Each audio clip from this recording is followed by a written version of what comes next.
Shalom, kembali lagi bersama saya Yohanes Telain. Kali ini saya melihat satu cuplikan video di channel YouTube Ngaji Cerdas. Di sana ada seorang mualaf, mengaku mualaf. Katanya dia adalah pengajar pendeta-pendeta.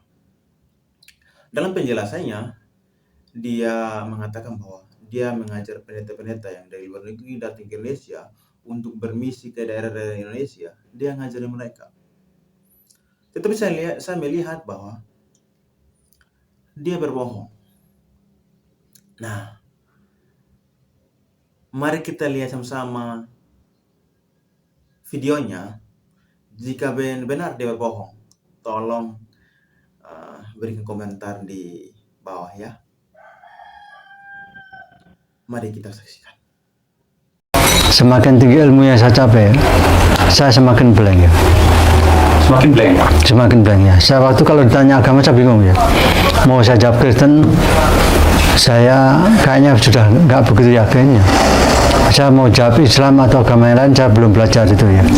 Saya sempat khotbah, saya pernah menyinggung juga. Kajian apa? Saudara kita ini kalau berdoa apa-apa Fatihah, macam-macam Fatihah. Gitu. Kayaknya saudara kita kurang paham untuk berdoa ya. Tapi akhirnya saya sendiri malah percaya dan doa pertama itu malah surat pertama yang saya hafal malah Al-Fatihah sama ya Wan Lais Randi Tanjaya ya.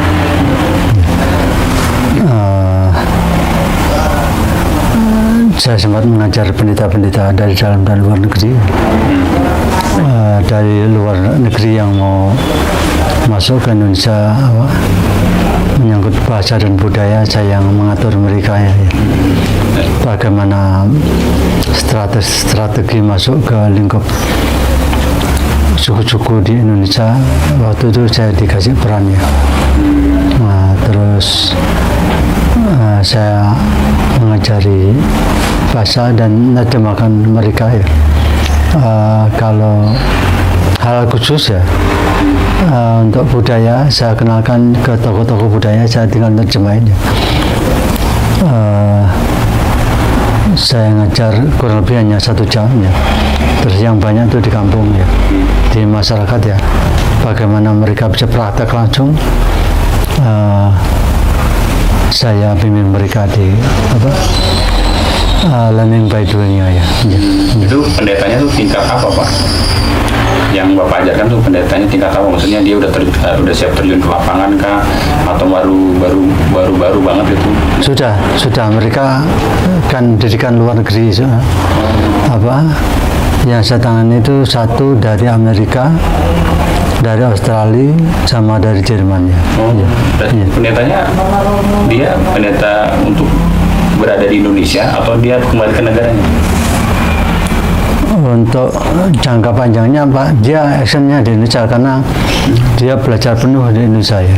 Berarti termasuk misionaris dong itu yang diajarkan Bapak? Iya betul ya. Terus mereka disupport juga lembaga misionaris ya. Cuman pakai sininya dia nggak pakai nama misionaris penginjilan atau pendeta. Mereka memakai nama lembaga bahasa ya. Oh, jadi kayak lembaga bahasa asing gitu? Iya, kayak. Tapi dalamnya ternyata? Iya itu semacam khusus private ya. Untuk lembaga bahasa itu formalnya, tapi isinya mereka ini ya. Iya. Yang Bapak ajarkan apa aja selain bahasa itu apa aja? Ada strategi memurtadkan atau apa aja? Kalau sana saya nggak ada istilah memurtadkan. Istilah saya dulu kan menyelamatkan jiwa-jiwa ya. Iya. Saya nggak karena testimoni gaya hidup itu sudah demikian memang ya. Saya bangga bercerita tentang istilah saya itu dulu berkat Tuhan ya. Itu saya bangga ya. Itu ya. Hari-hari ini memang itu pekerjaan saya ya. Terus dari bangun pagi sampai tidur lagi ya. Begitu bangun pagi saya baca Alkitab ya. Ada persekutuan, menjelang tidur juga demikian ya. Jadi nggak ada, kayaknya itu bukan tugas, kayaknya sudah mengalir aja ya. Itu kalau boleh tahu lembaga ini Iya. itu disponsori siapa Pak? Yang besar itu dari Amerika ya. Iya. Itu dari Amerika. Ya, cuman waktu itu agak ada satu hal yang agak ironis ya. Justru bosnya yang tanggung jawab di sini membawa kabur uang itu ya. Dana yang besar juga akhirnya yang pendeta-pendeta binaan saya itu akhirnya kalang kabut ya. Karena dana nggak ada dibalas di bosnya ya. Iya, iya. Berapa orang yang udah Bapak didik itu pendeta? Itu yang dari luar itu ada ya kurang lebih antara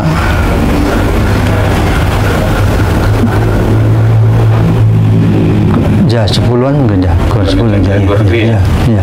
Baik. Iya. Kalau dari lokal banyak juga. Kalau lokal banyak, spontanan banyak ya. Terus apa? Itu gerejanya tuh kan banyak sekte ya, ada Advent, ada apa gitu. Itu semua sekte tuh yang Bapak ajarkan semua. Yang intinya saya non dominasi ya. Oh. Cuman yang pertama datang itu ada yang apa? Pakai lembaga baptis ya. Terus ada yang tadi lembaga bahasa ini pinjam tempatnya baptis itu ya. Ya. Ya. Ya.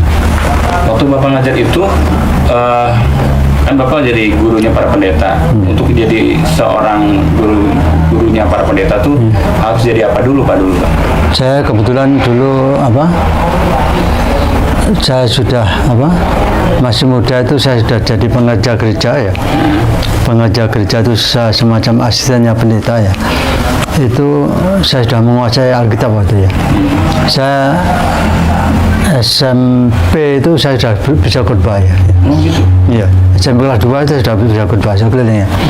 Terus SMA saya jadi ketua komunikasi jadi ketua badan dakwah Kristen ya. Menguasai 2 SMA ya. Sekolah lanjutan tingkat atas. Terus yang waktu sudah lepas saya kuliah itu saya jadi ketua komunikasi dan kebebasan beragama ya. Saya bisa memobilisasi masyarakat atau masyarakat Kristen untuk dunia pendidikan, pencerdasan Kristen waktu ya. Iya.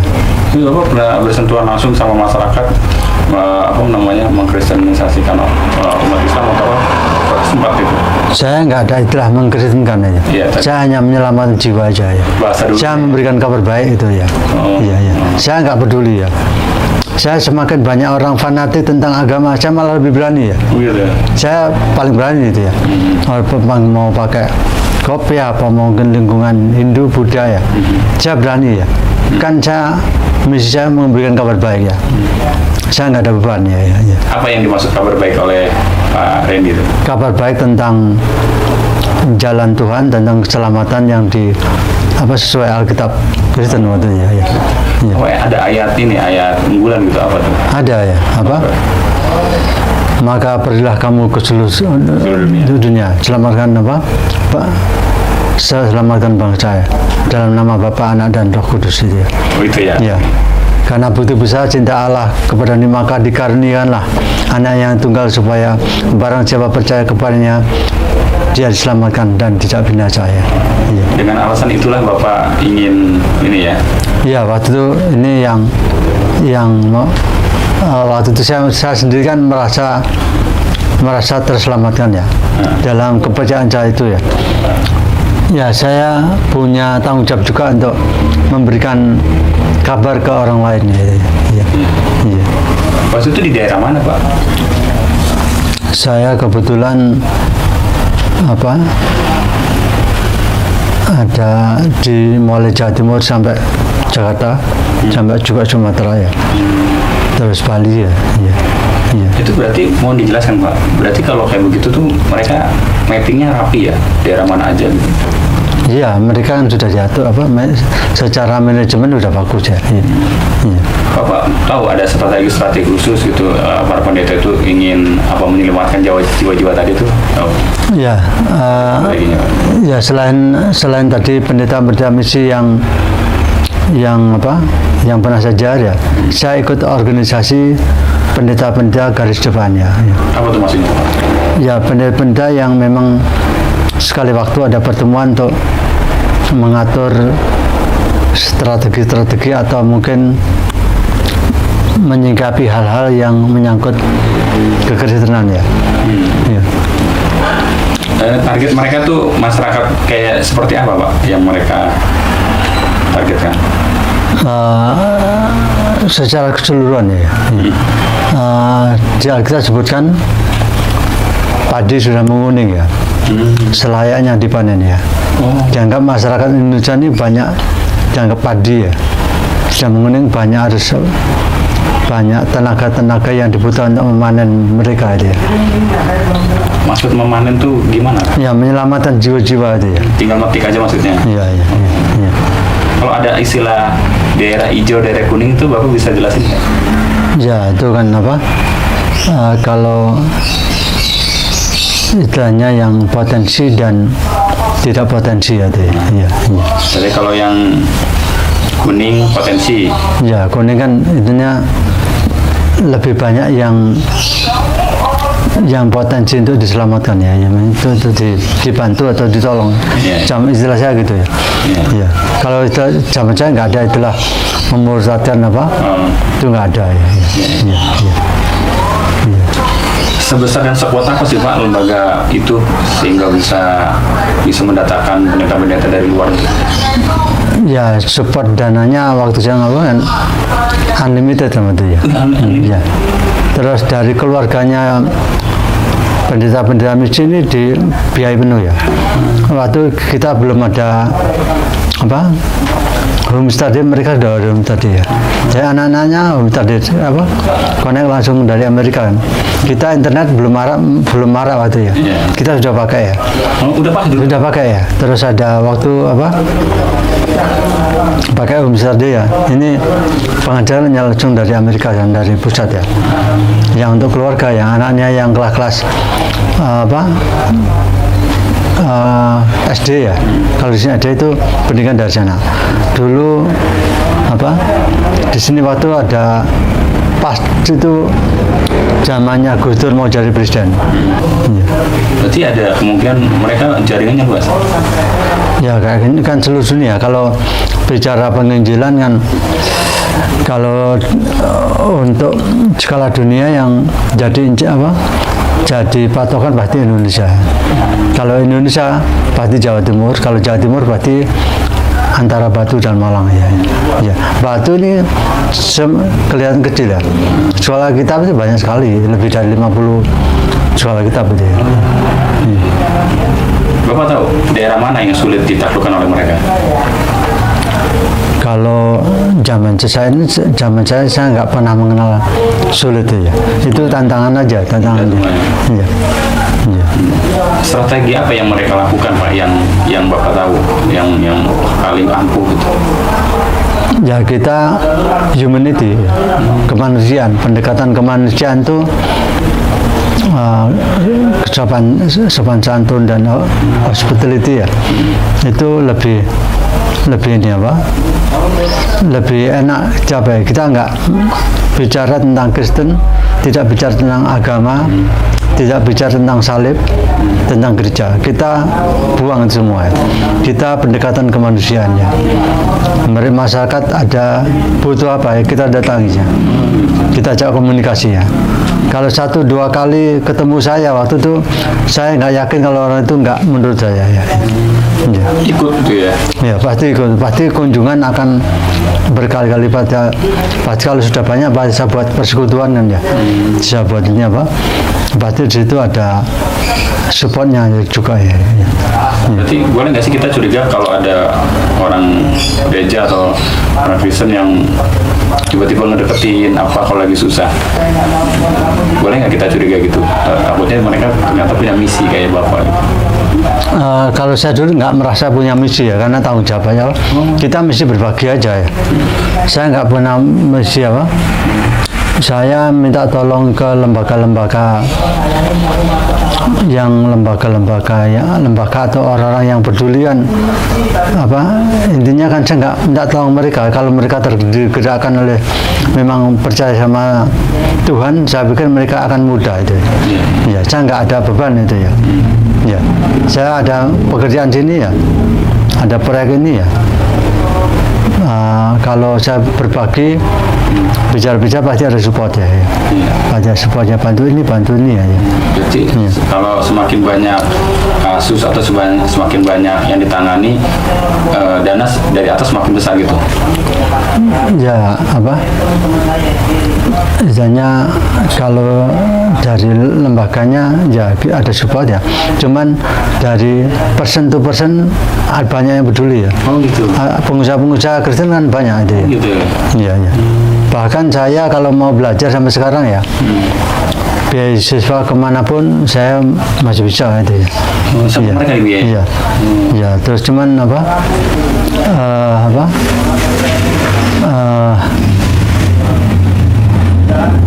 sampai biaya hidup, sampai uang saku masih ya semacam gaji ya, dan sudah tersedia ya. Apalagi keluarga murid-murid saya itu peduli sama saya waktu ya. Baik Pak, terakhir sebelum Bapak masuk Islam, itu Bapak menjabat sebagai apa di lembaga itu? Ya, ada ketua komunikasi dan kebebasan beragama, pernah juga saya jadi sekretaris sidang, terus juga saya jadi penginjil ya. Terus pengajar pendeta-pendeta dari dalam dan luar kita itu ya. Ya itu bagian perjalanan aja ya. Kan saya pinginnya dulu memang saya begitu ditanya, saya yakin dengan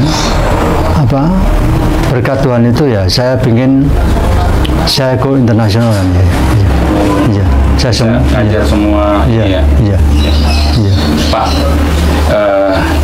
lanjut ke pertanyaan berikutnya ya. Sebelum masuk Islam, Bapak menemukan hal-hal yang melawan hati nurani Bapak nggak terhadap ketuhanan? Ya, saya dari mana dulu tuh pemulainya Pak? Silakan. Waktu itu saya ada semacam confused agak bingung ya dengan iman saya, perjalanan iman saya. Semakin tinggi ilmu yang saya capai, saya semakin blank ya. Semakin blank ya. Saya waktu kalau ditanya agama saya bingung ya. Mau saya jawab Kristen, saya kayaknya sudah nggak begitu yakin ya. Saya mau jawab Islam atau agama yang lain, saya belum belajar itu ya. Iya. Terus kalau saya ditanya orang itu ya, termasuk di kampus saya tanya itu ya, saya percaya sama yang buat hitamnya rambut, sama yang buat merahnya lombok itu ya. Kalau mau tulis monggo, kalau enggak ya silakan ya. Iya. Ya karena bingung ya.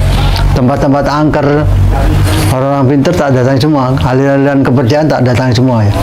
Saya bukan sekedar belajar, saya memang ingin mengkaji betul ya, mana yang benar ya.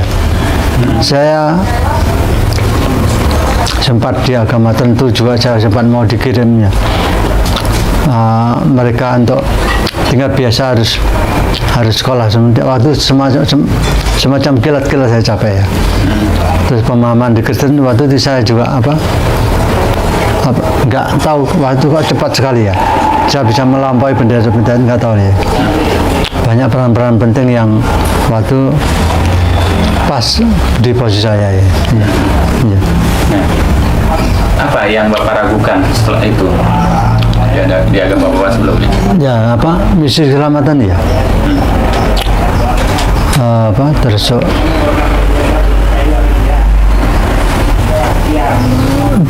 ya di situ kan disebutkan, tadi saya sebutkan di Yohanes 1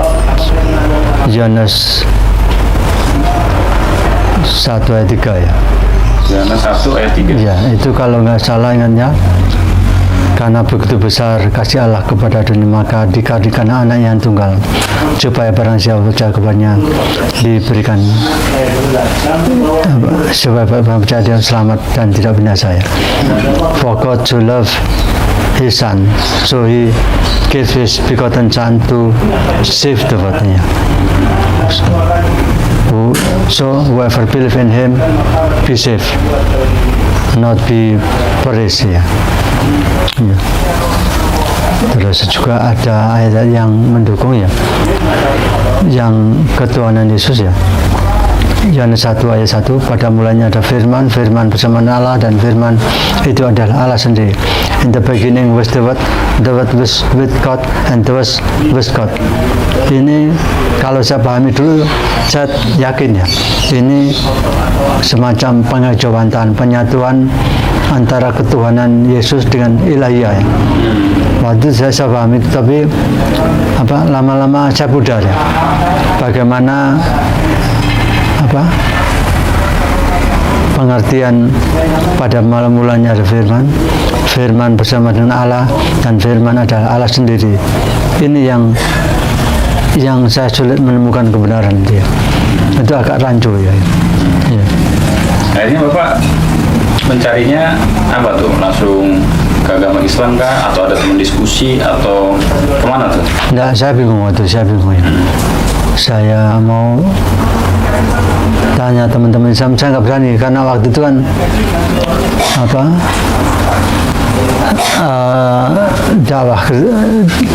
dakwah Kristen saya itu banyak ke Islam kan. Saya takut kalau nanti ada satu hal yang kurang enak ke saya kalau saya belajar aja ya, saya belajar semua ya, dari aliran kepercayaan orang pintar ya, tempat-tempat wali songo itu saya keliling semua sebelum saya Islam ya. Oh, dan berarti sebelum Islam nyari agama-agama kepercayaan gitu ya? Iya. Terus di mana tuh titik baliknya Bapak tiba-tiba masuk menemukan kebenaran dalam Islam tuh di mana? Ya, saya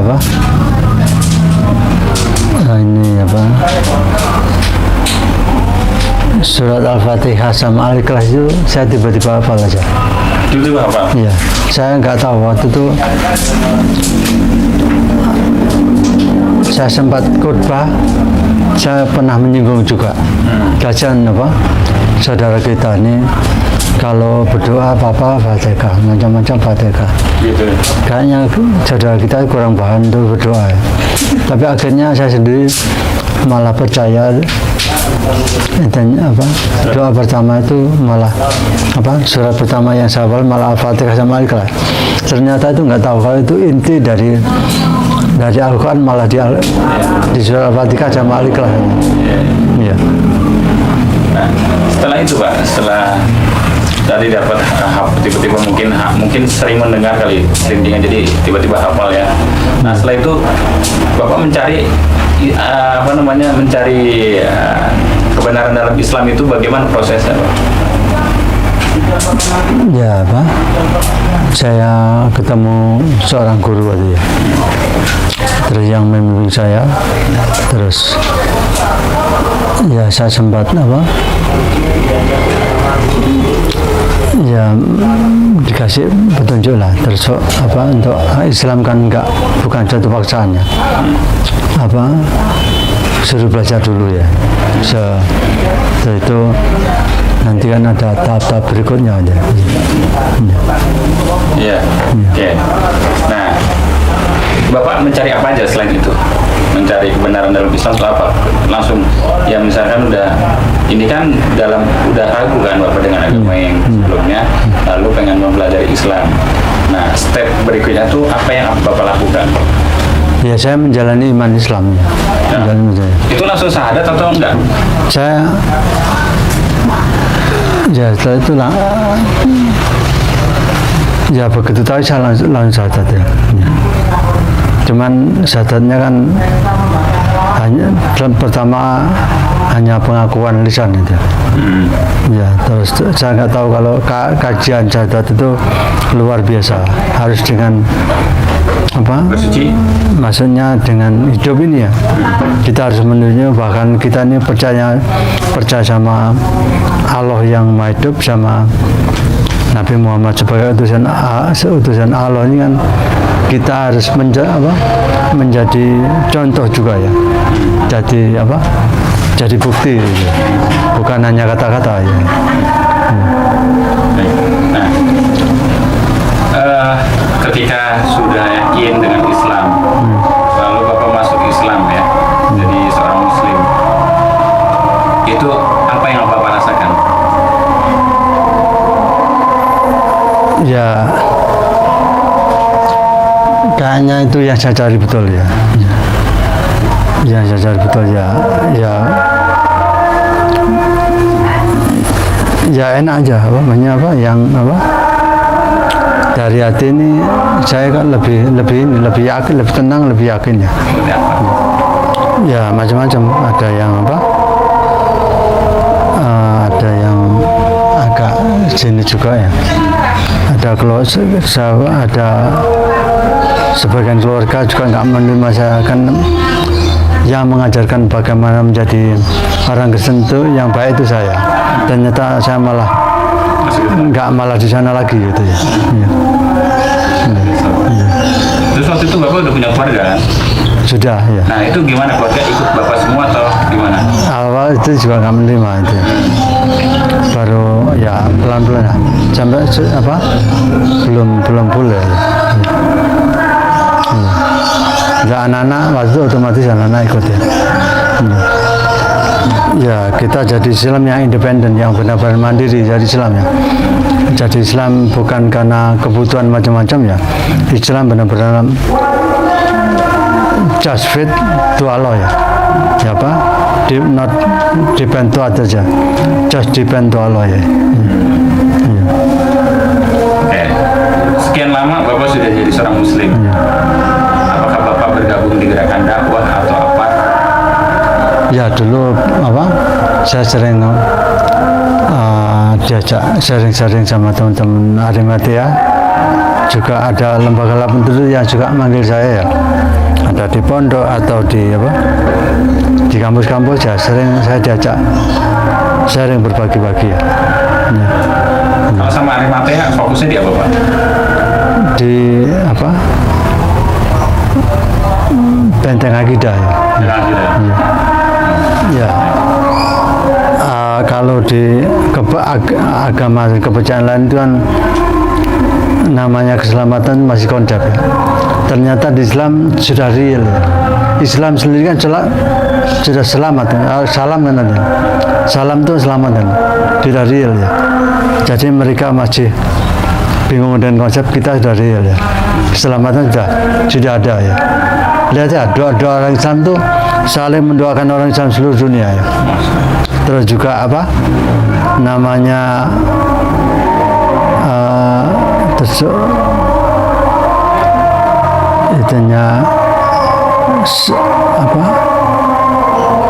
tugas-tugas itu berdoa itu kan bukan lagi sebagai tanggungan atau kewajiban.